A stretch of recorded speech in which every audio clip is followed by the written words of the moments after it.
Why didn't you want to talk about it? My career would have been over.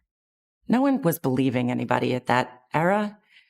Brooke Shields' life has been a series of tragedies. Behind the glamorous photos and the iconic smile, Brooke Shields was carrying a reality far more complicated than it appeared. Her early years were shaped by forces she couldn't control, followed by an internal struggle that pushed her to the edge, and later, conflicts that exposed a harsher side of Hollywood's power structure. Today, we're taking a closer look at her lesser-known journey, the story of a girl thrust into stardom before she could grasp its weight, and the woman who eventually fought to reclaim her sense of self. Let's get started. Brooke Shields was born on May 31st, 1965, in Manhattan, New York, stepping into a world that was already marked by turbulence before her life had even begun.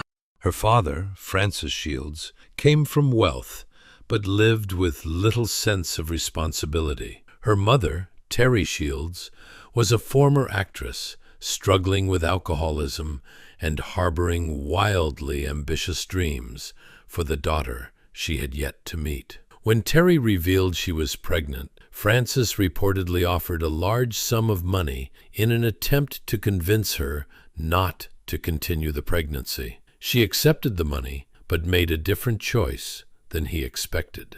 From the moment Brooke entered the world, she was never just a child. She was a project. At only 5 months old, Brooke Shields witnessed her parents' divorce. From then on, her mother saw her not as a daughter, but as the golden ticket to the life Terry had always wanted for herself. When Brooke was just 5 days old, Terry proudly declared to anyone who would listen that her daughter was destined for stardom.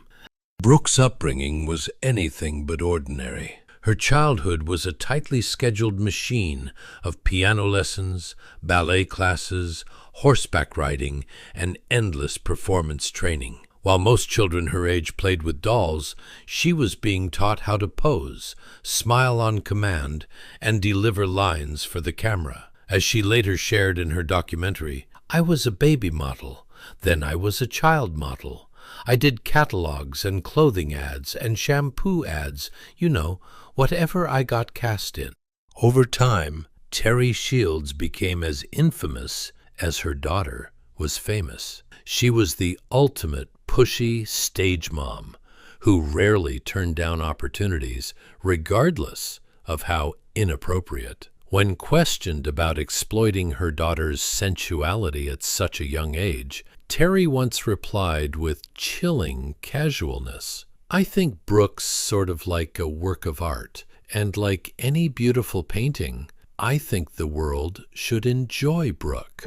For a little girl who was still figuring out how to tie her own shoes, the boundary between art and exploitation was not just blurry, it was almost non-existent. Brooke was paraded in front of cameras, dressed and posed in ways that made adults uncomfortable, while the world applauded her precocious beauty. Years later, after becoming a mother herself, Brooke would look back on those early years with a complicated mix of empathy and lingering hurt. She realized how much of her childhood had been stolen, not only by the demands of the spotlight, but also by the person meant to keep her safe. The little girl who was pushed into the spotlight before she could even speak had no idea that the fame she was being groomed for would one day come at an enormous emotional cost. By then, the foundation had already been set, a childhood shaped by performance, pressure, and the constant unspoken message that her value depended on how she was seen by the world. And the world was watching very, very closely. Brooke Shields stepped into acting at just 11 years old, with her first role in the horror film Alice, Sweet Alice in 1976. In the movie, she portrayed a young girl who was strangled during a religious ceremony. From that point on, her mother, Terry, continued pushing her into increasingly controversial roles that drew massive public attention. One of the most shocking moments happened when her mother allowed a photographer to take provocative images of her. Years afterward, Brooke sued the photographer Gary Gross to regain control of those photos. However, the court ultimately ruled against her, stating that her mother had legally consented and that Brooke was considered a professional model, not just a child actress. The real turning point came in 1978, when at only 13 years old, she was cast in the lead role of Pretty Baby. The film was deeply controversial, centered around a young girl living in a brothel in early 20th century New Orleans. It included scenes that drew strong criticism. The backlash was intense. Some labeled it deeply inappropriate, and the film faced bans in multiple regions. Through it all, Terry Shields stood proudly beside her daughter. To her, the controversy only meant more fame and money.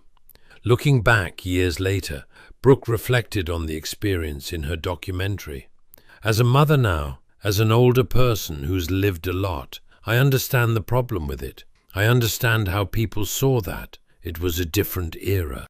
Her next major film only pushed the boundaries further. In 1980s, The Blue Lagoon, a 15-year-old Brooke portrayed a girl discovering sexuality on a deserted island, with themes that many viewers found difficult to accept. Critics were quick to label the film in harsh terms, while the studio promoted it aggressively as Brooke's sexual awakening. Brooke later reflected on the situation with a sense of distance.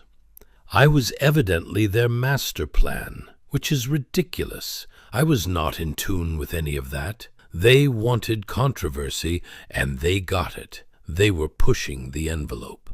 By the time she turned 16, Brooke Shields had become one of the most recognizable faces in America.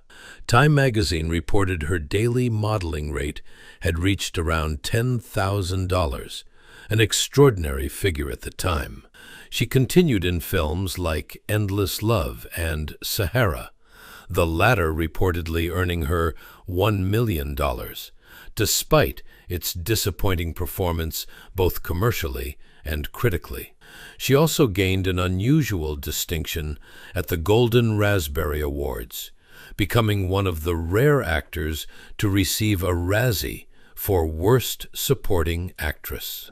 However, even after stepping away from the spotlight to attend Princeton University, her life was far from peaceful. Her early fame followed her everywhere, and the public's gaze remained invasive and aggressive.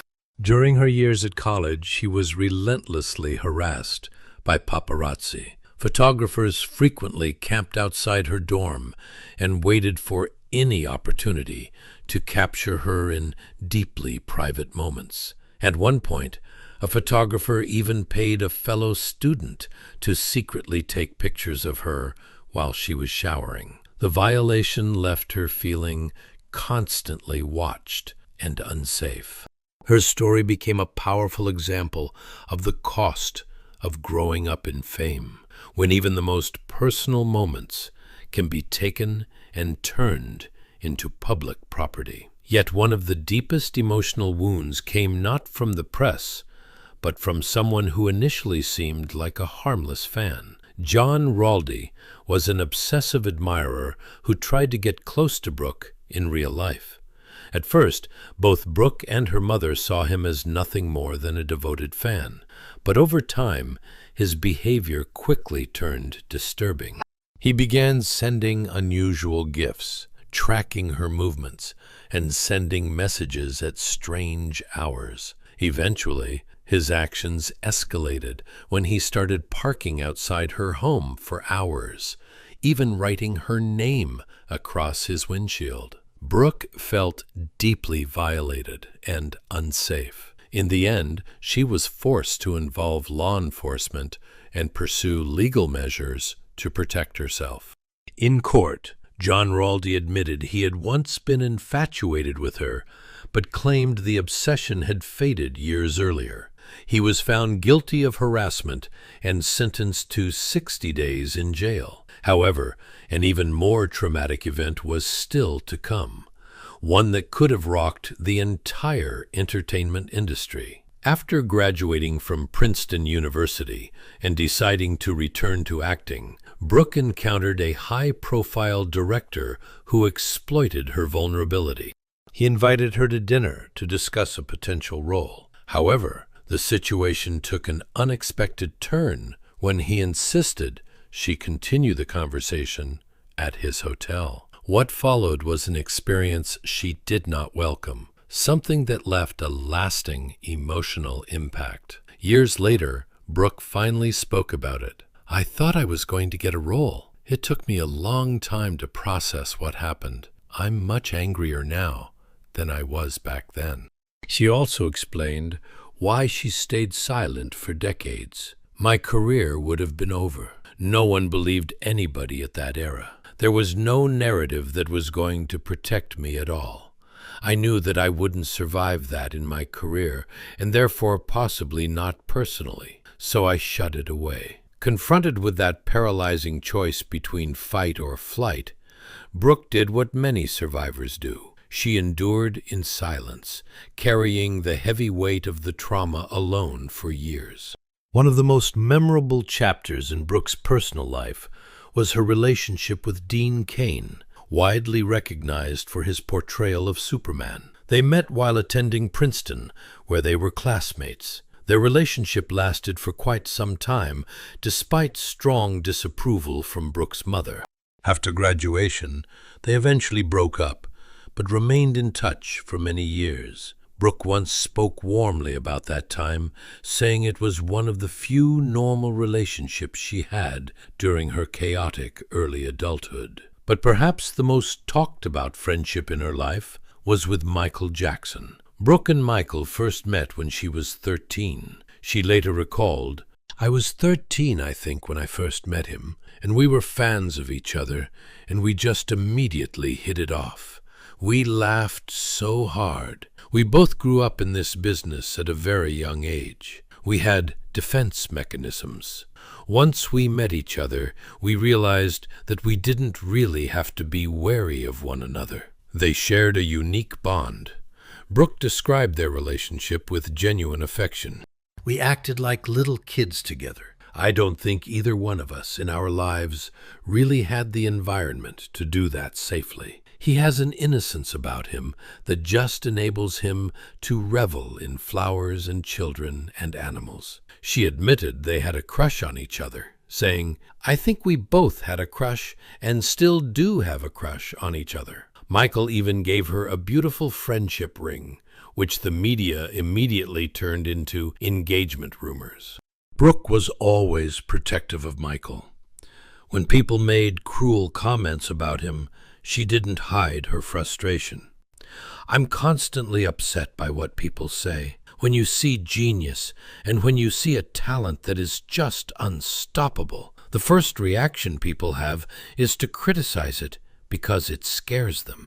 After Michael's death, his mother, Katherine Jackson, asked Brooke to speak at the memorial. Years later, when she met Paris Jackson, Brooke shared a simple but heartfelt message: "I really miss your dad." Following several secret relationships, she entered her first official relationship with tennis legend Andre Agassi. They married in 1997, but the marriage quickly began to fracture. The main issue wasn't personality clashes, it was Agassi's secret battle with crystal meth addiction. One incident highlighted the tension. During Brooke's guest appearance on Friends, she shared an intimate scene with Matt LeBlanc. Agassi, who was watching from the audience, became furious. He stormed out and later smashed all his tennis trophies in a rage. Brooke later reflected that his reaction was deeply affected by substance use. The ongoing strain from his addiction exhausted her emotionally. After 2 challenging years, she made the decision to file for divorce in 1999.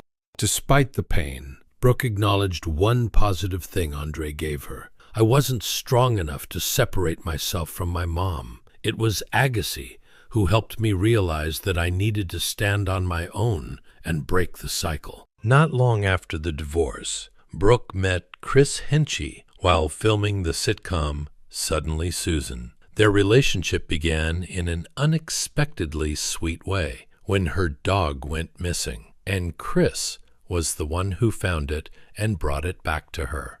They married in 2001 and have been together ever since. However, even though Brooke had found stability with Chris Henchy, she continued to face major life challenges, especially when it came to starting a family. Brooke Shields faced one of the greatest tragedies of her life when she struggled to conceive. After months of hope, she received devastating news. Her baby would not make it to full term. The doctor's words shattered her. It marked one of the darkest periods she had ever experienced. When she finally became pregnant again and gave birth to her first daughter in 2003, the moment that should have been filled with joy turned into something completely different. Instead of happiness, Brooke found herself trapped in a profound emptiness.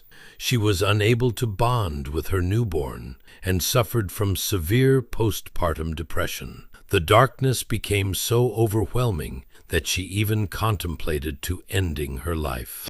In her memoir, Down Came the Rain, My Journey Through Postpartum Depression, she openly described the terrifying thoughts she faced during that period.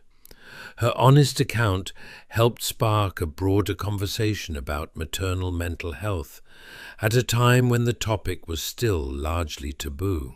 One of the most unforgettable moments during this painful chapter was her very public clash with Tom Cruise. After Brooke shared that she had used medication as part of her treatment, Tom Cruise harshly criticized her on national television, claiming she should not have taken antidepressants. Brooke recalled the intense backlash. Women everywhere were outraged by his comments, feeling he lacked understanding of what she had experienced. Surprisingly, years later, Brooke came to see a different side of the controversy. She believed Tom's remarks actually helped ignite a bigger movement, encouraging others to speak more openly about mental health and postpartum depression. Eventually, Tom Cruise reached out to apologize. He began sending her a Christmas cake every year as a gesture of regret. Whether Brooke ever fully forgave him remains unclear. Their connection never fully returned to what it once was, and Brooke chose to keep a respectful distance moving forward. Controversies and tragedies followed one after another, and the death of her mother, Terry Shields, in 2012 dealt a devastating blow to her emotional well-being.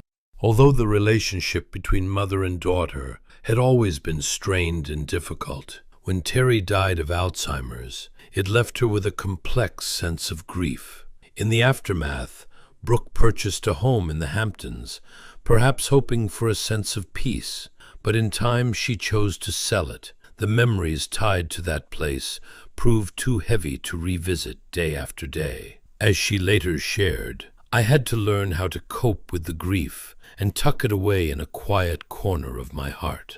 Then, in 2021, Brooke faced yet another serious challenge. While exercising at the gym, she suffered a horrific accident on a balance board. She was thrown into the air and crashed down hard, causing a severe leg injury. The damage was so bad that it required 3 surgeries and months of painful physical therapy. At one point, there were real concerns about whether she would ever fully regain her ability to walk. Even so, Brooke fought through the recovery with the same determination she had shown her whole life.